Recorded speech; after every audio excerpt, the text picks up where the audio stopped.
Մեր այսօրվա հաջորդ հյուրը սիրում է կյանքը եւ ընտրել է ամենակարևոր բանաձևը՝ չհանձնվել։ Մի քանի անգամ հաղթել է մահվան ու իրականացրել ամենամեծ երազանքը՝ լինել երջանիկ ու ապրել յուրաքանչյուր վայրկյանը։ Անե եւ պետք է ասենք, որ կան մարդիկ, ումից ժպիտ է գալիս, բայց այդ ժպիտի մեջ կա աշխարհի ամենամեծ անկեղծությունը, ուժը ու դրական էներգիան։ Առավոտ լուսո weekend-ի տաղավարում մենք հյուրընկալել ենք լրագրող հեղինակ, մոտիվացիոն խոսնակ Անի Քոչարին։ Բարի լույս։ Բարի լույս, այնքան ջերմ ներկայացրեցիք, որ ակամա ժպտում եմ։ Շատ հաճելի է ձեզ տեսնել մեզ մոտ տաղավարում, միանգամից ընդունեք մեր շնորհավորանքները, տարվա չքնաղագույն տոնի հետ կապված, սա կանանց միամսյակն է եւ իսկապես ուզում ենք, որ սա մի փոքր ավել շեշտադրում լինի, որպեսզի կանայք շատ ավելի ժպտան լինեն մոտիվացված, նաեւ ձերպես ուժեղ անձնավորությունների շնորհիվ։ Այո, դուք մոտիվացնում եք մարդկանց, բայց պետք է խնդրենք շատ անկեղծ զրույց ունենալ այսօր եւ ով եւ ինչն է ձեզ մոտիվացրել հաղթահարելու կյանքի շատ ու շատ դժվարություններին, որոնք այսօր գրավական են ձեր ապրելու, արարելու եւ հաղթանակներ ունենալու։ Նախ անչափ շնորհակալ եմ շնորհավորանքի համար, փոխադարձաբար շնորհավորում եմ ձեզ Շնորհավոր։ եւ ցանկանում եմ, որ մեր կանայք տարին 12 ամիս լինեն հարգված, գնահատված, սիրված, ինչը ըստ իս շատ կարեւոր է յուրաքանչյուր կնոջ համար, որովհետեւ կարող ես շատ հաղթանակներ եւ հաջողություններ գրանցել աշխատավայրում, քո կարիերայում, սակայն եթե տանը կամ սիրելիներիդ կողմից սիրված ու հարգված չես, ապա դրանք բոլորը աչքերումդ եւ հոգումդ զրոյանում են, այնպես որ ուզում եմ, որ մեր կանայք միշտ զգան այդ դրական զգացողությունը, ինչ վերաբերում է մոտիվացիային եւ փորձությունների հաղթահարմանը, ապա քանի որ ինձ այս հարցը շատ են տալիս, ես էլ եմ շատ մտածել այս մասին եւ հասկացել եմ մի բան, որ երբեմն ես հենց ինքս ինձ եմ մոտիվացնում, որովհետեւ հասկացել եմ կյանքի մի պարզ ճշմարտություն, որ եթե հանձնվեմ, ավելի լավ չի լինելու հաստատ։ Ու նաև շատ մեծ պատասխանատվության զգացումը սիրելիների հարազատների նկատմամբ, որովհետև ինձ համար շատ մեծ ցավ է առաջին հերթին իմ ծնողներին կամ իմ բալիկներին տեսնել խեղճացած կամ սրտնեղած, որովհետև եթե ինձ վատ է, բնականաբար նրանց նույնպես վատ է, իսկ ես սարսափելի պատասխանատու մարդ եմ եւ ես ուզում եմ այնպես ապրել, ինձ այնպես դրսեւորել, որ նրանք միշտ կարծեն եւ զգան, որ ես լավ եմ, չնայած բոլոր խնդիրներին եւ փորձություններին։ Այդ երկու հանգամանքը ինձ շատ ստիպում են, որ ես միշտ ինձ հավաքեմ եւ այսպես շատ մարտական դեմ հանդիման կանգնեմ բոլոր դժվարություններին եւ փորձություններին եւ մյուսը, որ ես միշտ շեշտում եմ եւ շատ կուզեմ, որ շատերը իրենց մեջ գտնեն այդ անսասան հավատքը, դա առաստված հավատքն է։ Երբ դու գիտես, որ չնայած նրան, որ ամեն բան խոսում է քո դեմ, բոլոր հանգամանքները մատնանշում են, որ դու մատնվելու ես պարտության, Անգամ գիտությունն է դա ապացուցում։ անգամ բժշկությունը, անգամ ճշգրիտ բոլոր գիտությունները գալիս են ասելու, որ չկա փրկություն եւ դու որևէ կերպ չես հաջողելու, երբ դու ամուր բռնում ես տիրոջ ձեռքը,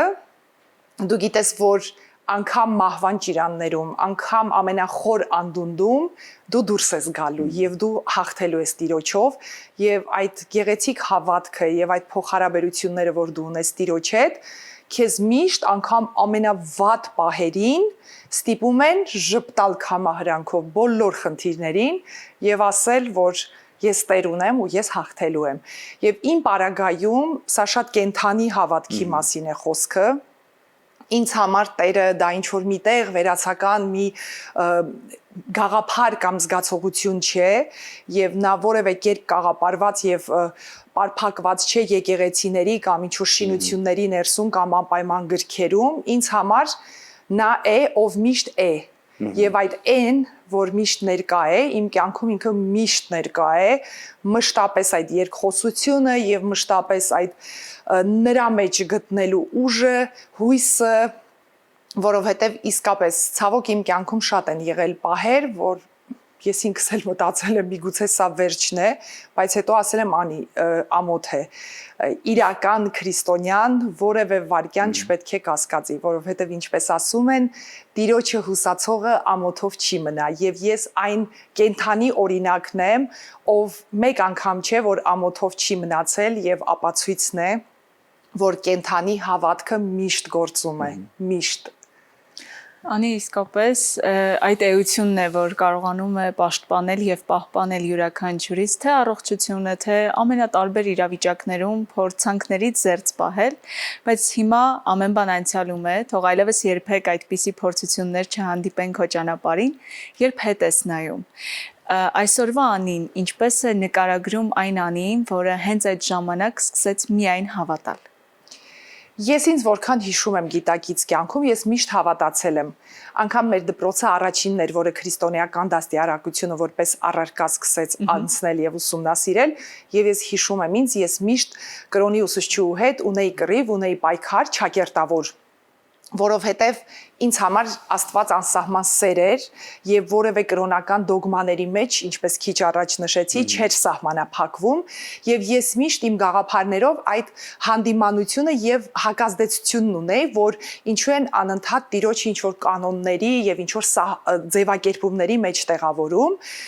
ու ես ինձ միշտ հիշում եմ հավատացյալ եւ միշտ հիշում եմ մարդ, ով Տիրոջը ինչպես այսօր ընկալում է կենթանի եւ նրա հետ երկխոսելու համար կարիք չունի միջնորդների, առաջնորդների եւ այլն, որտեվ ես կարծում դա շատ մտերմիկ զրույց է, որը հենց քո եւ նրա միջև պետք է լինի, այնպես որ Անին մինչ այս ծանր փորձությունները դրանից առաջ եւ հետո այդ իմաստով բոլորովին նույն Անին է։ Մի տարբերությամբ, որ եղել է իմ կյանքում փուլ, երբ ես խռոված էի Տիրոջից, երբ ես կռիվ ունեի նրա հետ։ Իսկ այդ կռիվը հարցերի տեսքով էր, ինչու այսքան ծանր ու միանգամից հենց քո հարցերի տեսքով էին, Տիրոջից նեղանալու խռովվելու տեսքով էին, երբ դու սկսում ես կյանքումդ անել բաներ, որոնք ըստ էության դու գիտես, որ նրան դուր չի գալու, բայց դու դա հատուկ անում ես ցույց տալու համար, որ սա էլ իմ ըմբոստության, ընդվզման ձևն է, բայց ես հասկացա, որ դա տանում է դեպի խորտակում։ Եվ դա հենց այն ժամանակահատվածն էր, երբ ինձ ախտորոշվեց այն ծանր ախտորոշումը, որը ես ունեի, Եվ պետք է ասեմ, որ ես այդ ժամանակ հասկացա, որ տեսեք, ես որևէ պահ չեմ դադարել հավատալ, բայց ես ունեցել եմ այդ խռովությունը, ընդվզումը, եւ ես հասկացա մի բան, որ դա շատ մեծ հիմարություն է Տիրոջ դեմ ըմբոստանալ, այլ եթե դու իսկապես նրան հավատում ես, պետք է խոնարհաբար, համեստաբար սպասես եւ լռես, որովհետեւ կյանքում լինում են փուլեր, որ այո, թեկուզ շատ մեծ դժվարությունների մեջ դու ոչ թե ըմբոստության ձայն պետք է բարձրացնել, այլ պետք է լռես հասկանալու ինչ է ուզում Տերը քեզ ասել։ Այնպես որ այո, ես ունեցել եմ այդպիսի փուլ, երբ խռոված էի, բայց եւ իմ դառը փորձով բաժնեկցելով պետք է ասեմ, որ իմ սխալը չկրկնեք, երբեք չնեղանաք, որովհետև դա ստիպելու է ձեզ էլ ավելի մեծ փորձությունների մեջ ընկնել, եւ ասում են խելացիները ուրիշի օրինակով են, չէ՞, սովորում։ Ես շատ կուզեմ, որ իմ օրինակով սովորեն չխռովել ու չնեղանալ նրանից ու չնայած նրան, որ շատերը անցնում են շատ դժվարին փորձություններով, յուրաքանչյուր իր խաչն է տանում, բայց երբեք ու երբեք չխռովեն ու վստահեն Տիրոջ ծրագրին, որովհետև այն ի վերջո բարին է եւ կյանքն ապացուցում է, որ իսկապես բարին էր դա։ Մենք խոսեցինք անկեղծ եւ ամուր հավատից, խոսեցինք կարևոր շարժառիթներից, որ կարող են իսկապես վերափոխել մարդուն եւ ցանկացած դժվար հաղթահարելի իրողություն կյանքում շատ ավելի հեշտությամբ տրվի մարդուն որպես հաղթանակ։ Եկեք այսպես անցում կատարենք դեպի շատ սիրուն մի բառի, որ կոչվում է ընտանիք, որովհետև ի վերջո ինչ է ընտանիքը, եթե ոչ մարդուն տրված հոգևոր երջանկություն։ Ու շատ ձևակերպումներ կան իհարկե ընտանիքի հետ կապված, բայց ես կառանձնացնեի Բերնարդ Շոուին, նա ասում էր, որ ընտանիքը ոչ այլ ինչ է, եթե ոչ վաղաժամ դրախտ։ Այդտեղ են ամենամեծ խաղաղությունը, ներդաշնակությունը, տաք ու ջերմ անկյունը, որտեղ դու քեզ լիակատար նիրվանայի մեջ կարող ես զգալ, այս դժվարությունները հաղթահարելու պահին, դրանից հետո ինչ կասեք ձեր ընտանեկան մթնոլորտի, անդորի, նրա կողմից ձեզ փոխանցված ուժի մասին, մի փոքր ձեր ու ձեր ընտանիքի երկխոսության մասին։ Ի վերջո դուք ունեցել եք խնդիր ու այդ խնդրի մեջ հավատացնում եմ եղել եք մենակ ձեր Տիրոջ հետ, բայց ընտանիքը այստեղ մեծ ուժ է տվել ձեզ բոլոր իմաստներով։ Մի փոքր ձեր շփման մասին։ Այո, ես կարծում եմ, որ եթե չլիներ ընտանիքս եւ ընտանիքիս մեջ ես դիտարկում եմ եւ ծնողներիս, եւ քույրերիս, եւ երեխաներիս, եւ ամուսնուս, ու վստահաբար մի բան կարող եմ ասել, այս միտքը թերևս շատ եմ տարբեր հարցազրույցներում ասել, բայց դա իսկապես այդպես է, որ եթե չլինեին ընտանիքիս անդամները եւ հատկապես այդ փուլում որդիս, Ես չգիտեմ, արդյոք ես ինքս ինձ համար այդպիսի կատաղի պայքար կմղեի հիվանդության դեմ, որքան որ այդ պատասխանատվության զգացումներ ինձ ինչ որտեղ ստիպում դա անել, որովհետև ինձ համար, ինչպես զրույցի սկզբում ասացի, շատ կարևոր է նրանցից յուրաքանչյուրի ապրումները, զգացողությունները եւ այն, որ ես պատճառ չդառնամ նրանց տառապանքի կամ կյանքի նկատմամբ բացասական ինչ որ եզրահանգումների գալու, դրա համար ես այնպես էի պայքարում, որ կարծես առաջին հերթին որդուս համար, ծնողներիս համար, ընտանիքիս համար եւ հետո նոր ինձ համար, որովհետեւ չգիտեմ լավ է թե վատ, ես չեմ սիրում գնահատականներ տալ, բայց ես այնպիսի մարդ եմ, որ ինքն իր համար անձնապես շատ բաներ գուցե եւ չաներ, եթե չլիներ այդ որպես դստեր պատասխանատվությունը, որպես մոր պատասխանատվությունը, որպես կին այդ պատասխանատվությունը, դրա համար ինչ որ միտեղ իմ ընտանիքը մշտապես եղել է ոչ միայն այն հենարանն ու ուժը, որը ինձ փոխանցվել է, եւ այն սերը հանուն, որի ես պայքարել եմ եւ իմաստ եմ տեսել ապրելու, այլ նաեւ այս զսպաշապիկը, որ անի որևէ դեպքում իրավունք չունես հանձնվելու, թուլանալու, որովհետև քեզ նայող հայացքներ կան։ Ու պետք է ասեմ, որ ընտանիքի այդ սերը երբեմն իմ գրքում էլ ես նկարագրում եմ, որ կարծես այդ սիրո ձեռքը միշտ ամուր բռնած, որովհետև ես արտերկրում էի այդ ժամանակ եւ այնտեղ էի բուժումներն անցնում, երբեմն միայնակ ես, միայն ավակ քույրս էր ինձ մոտ, բայց թեկուզ հերավորության վրա այդ ընտանիքի սերն ու ջերմությունը կարծես ձեռքս ամուր բռնած ինձ այդ անդունդով ուղեկցում էին դեպի վեր ու ես նրանց ձեռքը նույնպես ոչ մի րոպե չէի ուզում թողնել, որովհետև ես զգում եի, որ եթե թողնեմ դա առաջին հերթին նրանց է ցավ պատճառելու ու պետք է ասեմ, որ այս աշխարհում որևէ մեկը եւ որևէ բան այնքան թանկ չի կարող լինել, որքան ընտանիքը եւ ընտանիքիդ հետ հարաբերությունները։ Ու ես միշտ ժամանակ եմ գտնում ծնողներիս զանգերին պատասխանելու, նրանց հաղորդագրություններին պատասխանելու, որովհետեւ ինձ համար որքան էլ զբաղված լինեմ, չկա առավել կարևոր մի բան, քան այն հոգատարությունն ու ջերմությունը, որ ես այդ պահին կարող եմ փոխանցել իմ ընտանիքի անդամներին, որովհետև գիտեմ, որ այս կյանքում որևէ բան հավերժ չէ, եւ հավերժը միայն այն սերը, որ դու տալիս ես եւ ստանում ես։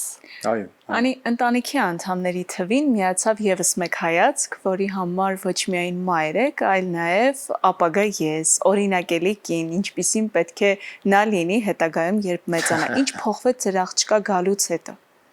Պետք է ասեմ, որ որպես կին իմ ողջ գիտակից կյանքում միշտ երբ ասում էի երեխա, պատկերացնում էի աղջիկ երեխա ու հուսամ որդիս այս եթերը չի դիտում, թեև նա շատ լավ գիտի իմ կարծիքը, իմ որդին իմ տիեզերքն է, իմ ամենն է, ես անգամ համեմատության մեջ չեմ դիտարկում, որովհետև դա որպես մոր ամենամեծ սխալը կլինի, բայց ինձ համար աղջիկ երեխան մոր համար բոլորովին այլ արժեք ու նշանակություն ունի եւ իմ երազանքն իրականացավ, ես ունեցա դուստր ու որ նայում եմ այդ փոքրիկ թիթիզ էակին, հասկանում եմ մի բան, որ իսկապես կյանքս առանց նրա լիարժեք չէր եւ նաեւ մշտապես ջատագովը լինելով եւ քարոզելով խտրական հղիության դադարեցման դեմ այդ արատավոր երևույթին ես միշտ քարոզում եմ աղջիկ բալիկներին կյանք տալու այդ հրաշալի հնարավորությունը, որովհետև ես դες վստահեցնում եմ, որ դուք չունենալով աղջիկ բալիկ ձեր կյանքում շատ մեծ կորուստ եք ունենում, որովհետև աղջիկները նրանք բոլորովին այլ էներգետիկա են բերում տուն, նրանք բոլորովին այլ զգացողություններ են փոխանցում նույն հայրիկներին, որովհետև երբ տեսնում ես տղամարդը ինչպես է աղջիկ բալիկի հետ, այդ ասենք հաղթանդամ առնական տղամարդը վերածվում փխրուն շատ սիրալիր էակի, այդ զգացողությունները եւ էներգետիկան ուղղակի տան մեջ սավառնում է, լրիվ որ ասում են ծաղիկներ, իսկապես աղջիկ բալիկները տան ծաղիկներն են, ովքեր միշտ թե այդ բույրը, այդ քնքշությունը, այդ գույները տանը ապահովում են, այնպես որ ես անverջ կարող եմ դստերս մասին խոսել, ես շատ շնորհակալ եմ Տիրոջը, որ չնայած բոլոր բացասական կանխատեսումներին բժշկության, Նա ծնվեց, նա եւս մեկ անգամ հերքեց բոլոր բժշկական պրոտոկոլներն ու վիճակագրությունը եւ ասաց, որ այնտեղ որտեղ բժշկությունը կամ մարդկությունը անզոր է, կրկին Տերն է գործում եւ իսկապես նա քայլող վկայությունն է Տիրոջ գործերի, որովհետեւ նա ըստ բժշկության պետք է չլիներ, բայց նա այսօր կա, բոլորովին առողջ բալիկ է ու ես ուղղակի երջանիկ եմ, որ նա կա եւ հուսամ շատ տարիներ անց ես նրա համար կլինեմ դրական օրինակ եւ թեկուզ իմ գրքերը կամ իմ գործերը, իմ գործունեությանը ծանոթանալով նա ինչ որտեղ ուրախ ու հպարտ կլինի, որ այսպիսի ուժեղ մայրիկ է ունեցել։ Կարծում ենք, որ դա հաստատ կլինի եւ այն երջանկությունը, որը հիմա կա, թող կրկնապատկվի ու տասնապատկվի յուրաքանչյուր հաջորդ օր։ Ինչը պետք կնոջը իր երազանքին հասնելու համար, որտեղ է ի վերջո կայանում կնոջ պայքարը, որ իսկապես մինչ օրս ես դեռ չեմ կարողանում հասկանալ, բայց գուցե լավ է, որ դեռ չենք հասկանում։ Գուցե։ Ես կարող եմ պատասխանել, բայց քանի անուն է մեր հյուրը եւ ունենք հնարավորություն նրան լսելու սիրով։ Քանի որ այնպիսի հյուր է հրավիրել, ով բացարձակ սեքսիստ չէ եւ Ընդհակառակը նաեւ այդպես աղաղակող ֆեմինիստ չէ, այլ իր ողջ կյանքով եւ ապրելակերպով է ֆեմինիստ եւ կանանց իրավունքների ոչ միայն ջատակով, այլ դրանց ամբողջությամբ դրսևորող եւ դրանցով ապրող, որովհետեւ ես չեմ սիրում կարծրատիպերով ապրել, ես իմ կյանքի օրինակով եւ իմ գործունեությամբ եմ ապացուցում այս կամ այն իրողությունը։ Եվ ըստիս այդ մշտական բանավեճը կնոջ իրավունքներ, տղամարդու իրավունքներ, ինձ համար կա մարդու իրավունքներ եւ ինձ համար պետք է պաշտպանվեն եւ պահպանվեն առհասարակ մարդու իրավունքները։ Իսկ այն հավասարության մասին, որ մենք խոսում ենք, բնությամբ անգամ հնարավոր չէ, որ կինը եւ տղամարդը հավասար լինեն, բայց եւ կա մի իմաստություն, որը ինձ գիտուն չեմ համարում, դա պարզ քրիստոնեական ճշմարտություն է։ Տերն կնոջը եւ տղամարդուն ստեղծել է այնպես, որ նրանք իրավահավասար են։ Կնոջը ստեղծել է տղամարդու կողոսկրից, չի ստեղծել ոտնաթաթի ոսկորից, չի ստեղծել գլխուղեղի ոսկորից, ստեղծել է անմիջականորեն կողոսկրից։ Այսինքն ըստ քրիստոնեության կինը եւ տղամարդը նրանք հավասար պայմաններում են, նույն հարթության վրա են։ Այսինքն մենք ոչ ստորադասված ենք որպես կին եւ ոչ չել գերադասված եւ այս պարզ ճշմարտությունը հասկանալով դու կարիք չունես կուրծք ծեծելու ցույց տալու համար որ այ կանանց իրավունքները եւ պետք է ասեմ որ բարեբախտաբար մենք հայոհիներս պատիվ ունենք ծնված լինելու մի այնպիսի երկրում նրանք ովքեր պատմություն լավ գիտեն, նրանք ովքեր մշակութաբանություն են ուսումնասիրել, Հայաստանը այն բացառիկ երկրներից է, որտեղ կանանց իրավունքները երբեք ստորադասված չեն եղել, բացառությամբ այն ժամանակաշրջանների, երբ մեր երկիրը, մեր պետությունը եղել է այս կամ այն պետության լծի տակ եւ ինչ որ առումով վերցրել է այս կամ այն մշակույթին բնորոշ սահմանափակումները կանանց նկատմամբ որոշակի, այսպես ասած, եւ գուցե ստիպողաբար են վերցրել, ինչը ցույց է տալիս։ Բայց առհասարակ մեր երկրում կինը միշտ ընտրելու իրավունք է ունեցել, երբ արդեն սկսվել են ընտրության հարցեր որոշելը, միշտ ունեցել է որոշակի խոսքի, որտեղ տան մեծը, տան մայրը միշտ գերագնահատված է եղել, անգամ մեր մշակույթում տան մեծի, տատի, մոր խոսքը շատ ծանրակշիռ եւ հարգված է եղել եւ մենք շատ եվրոպական, ամերիկյան երկրներից եւ պետություններից առավել ժողովրդավարության եւ իրավահավասարության տեսանկյունից առաջատար դիրքերում ենք եղել եւ շատ ոլորտներում, որ աշխարհում առաջինը ենթադրենք դիեզերագնացության մեջ կամ դիվանագիտության մեջ կամ այլ ոլորտներում այդպիսի անգամ գիրք կա 50 կանայք, որ փոխել են աշխարհը եւ նրանց մեջ հայերը շատ են հայուհիները կամ 50 հայուհիներ, ովքեր փոխել են աշխարհը։ Այսինքն այս իմաստով նրանք ովքեր իսկապես իրազեկ են, ոչ թե այդ կարծրատիպերով մի երկու բան սովորել են կանանց իրավունքներ եւ այլն, Հայաստանում կանանց իրավունքները գրեթե միշտ պաշտպանված են եղել։ Այլ հարց է, որ բնականաբար ինչպես ցանկացած հասարակության մեջ կան անհատներ, ովքեր ոտնահարում են կնոջ իրավունքը, բայց ես դες վստահեցնում եմ, որպես մարդ, ով արտերկրում է ապրել, դա ամենուր կա։ Նույն Գերմանիայում, որը համարվում է աշխարհի ամենաառաջատար եւ զարգացած պետություններից մեկը, ես այժմ բան կասեմ, որ կզարմանաք, կանանց վճարում են համեմատաբար առավել քիչ, քան տղամարդկանց։ Երբ ես այս մասին լսեցի Գերմանիայում, ես չէի հավատում։ Ինչպես նաև ընտանեկան բռնություն էլ այնտեղ կա, որոշակի խտրական վերաբերմունք էլ կա պայմանավորված սեռով, բայց ես չեմ ուզի, որ մենք թերագնահատենք մեր մշակույթը, մեր ավանդույթները, որովհետև իրականում եթե մենք դրականին ենք անդրադառնում, դա այնքան շատ է եւ հայուհիները միշտ այնքան գնահատված եւ մեծարված են եղել, անգամ կենցաղային ամենացածր մակարդակում եթե դիտարկենք, Հայաստան այն բացառիկ երկրներից է, որտեղ կնոջ մոտ հայհոյանք հնչեցնելը կամ անշնորհք խոսք հնչեցնելը դա պարսավելի եւ այո անարգալից վերաբերմունք է համարվում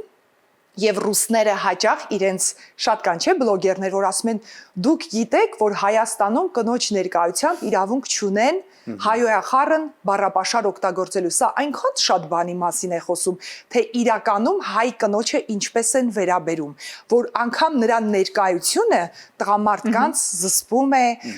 թույլ է տալիս որ առավել հավաք եւ առավել այսպես զգոն լինեն Մենք հաճախ չենք խոսում այս բաների մասին եւ փոխարենը բոլորը անգիր արած սովորել են որ պետք է ինչ-որ ֆեմինիստական կոչեր հնչեցնեն ես ասեմ ես իմ ամբողջ կյանքով եմ ֆեմինիստ ես աշխատում եմ 13 տարեկանից Ես աշխատել եմ որպես մանեքենուհի, բայց երբեք դրանից ոչին վարքը, ոչին պարկեշտությունը չի տուժել։ Ես երբեք չեմ խմել, չեմ ծխել, կոտրել եմ բոլոր այն կարծրատիպերը, որ եթե բեմի մարդ ես պետք է այլ վարք ունենաս, Այսինքն դու քո կյանքով կարող ես ցույց տալ, թե որքան պաշտպանված են Հայաստանում հայուհիների իրավունքները եւ չեմ ուզում մեղադրել, որ եթե մեկի հետ վատ բան է պատահում, ինքն է մեղավորը, ոչ, ամենևին ես չեմ սիրում զոհին եւս մեկ անգամ քարկոծելու այդ վարքագիծը, բայց եւ այո, քեզանից էլ է շատ բան կախված, թե քեզ ինչպես կընդունեն։ Ժամանակին ես տարված էի դաջվածքներով, դակումներով եւ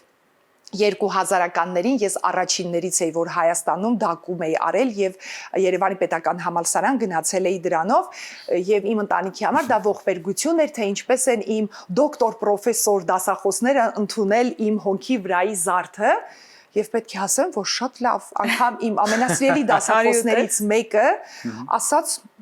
բալես լավ էլ սազվում է քեզ այդ զարդը Այսինքն ուզում եմ ասել, շատ բան է կախված, թե դու քեզ ինչպես ես մատուցում, ինչպես ես քեզ ներկայացնում հանրության մեջ, որովհետև պարզը ժզե չէ, որ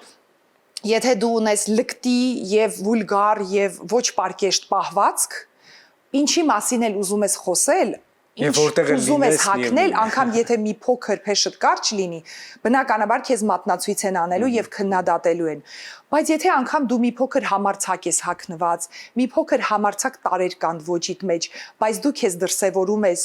շատ հանգիստ եւ դու կայացած ես, դու խնդիր չունես դրանով կայանալու, մարդիկ քեզ հենց այդպես էլ ընկալում են։ Այո, իսկապես անի ամբողջ աշխարհում է դա եւ հատկապես մեզ մոտ կարող ենք մի փոքր էլ ուրախանալ, որ պատմականորեն մենք ավելի վաղ ենք սկսել կանանց իրավունքները գնահատել, ներկայացնել ամենաբարձր հարթակներում, անգամ այնտեղ, որտեղ մինչ օրս կամ պետություններ կանայք չունեն ընտրելու իրավունք, չունեն երբեմն կրթություն ստանալու իրավունք, ինչը մեզ մոտ փառք Աստծո չկա, բայց փոխարենը ամբողջ աշխարհում էլ պայքարում են նույն ընտանեկան բռնությունների դեմ, որտեղ նաեւ տղամարդկանց իրավունքներն են ոտնահարում, բայց քանի որ ցուցանիշները հաշվի առնելով որ ընդունված է կարծել որ թույլ սեռը կանայք են մենք այդքան էլ համաձայն չենք դրա բայց եւ ավելի շատ ոտնահարվում են կանանց իրավունքներ այդտեղ է պայքարը որպեսզի կինը որպես մարդու իրավունքների բարձրագույն արժեք եւս մեկ անգամ լինի պաշտպանված եւ չոտնահարվի որևէ իրավունք։ Քանի որ մեր զրույցի ժամանակը կարծես մոտենում է իր ավարտին, մենք ունենք մի քանի հարց, որին խնդրելու ենք ավելի հակիրճ բլից տարբերակով պատասխանել։ Եվ սկսենք վախերից։ Որն է Անի Քոչարի վախը։ Ես չունեմ վախեր։ Որն է ձեր երջանկության բանաձևը։ Միշտ ընդունել իրողություններն այնպիսին, ինչպիսին որ կան եւ հիշել, որ դրանք ժամանակավոր են։ Որն է ձեզ ուժ եւ թևեր տվողը կամ ով։ Տերը, որտեվ անգամ ամենա մռայլ եւ ամենադաժան պայմաններում ես գիտեմ, որ ես սավառնելու եմ, չկա ճախրի կասեցում։ Ինչի մասին եք երազում։ Երազում եմ այնպիսի Հայաստանի մասին, որին բոլորը կձգտեն եւ ոչ թե այնտեղից կարտագաղթեն, այլ ճիշտ հակառակը կներգաղթեն։ Ինչ է ուզում կինը մեր օրերում ու հատկապես Հայաստան։ Ես կարծում եմ, որ մեր օրերում կանայք շատ մեծ ձգտումներ ունեն կարիերայում բարձունքների հասնելու եւ ապացուցելու, որ կարող են, թեև ես այն կարծիքին եմ, որ միշտ են կարողացել, այսօր էլ կարող են եւ կանաչ լույս իրենց։ Շնորհակալություն, շատ ուրախ ենք եւս մեկ անգամ ձեզ տեսնել այստեղ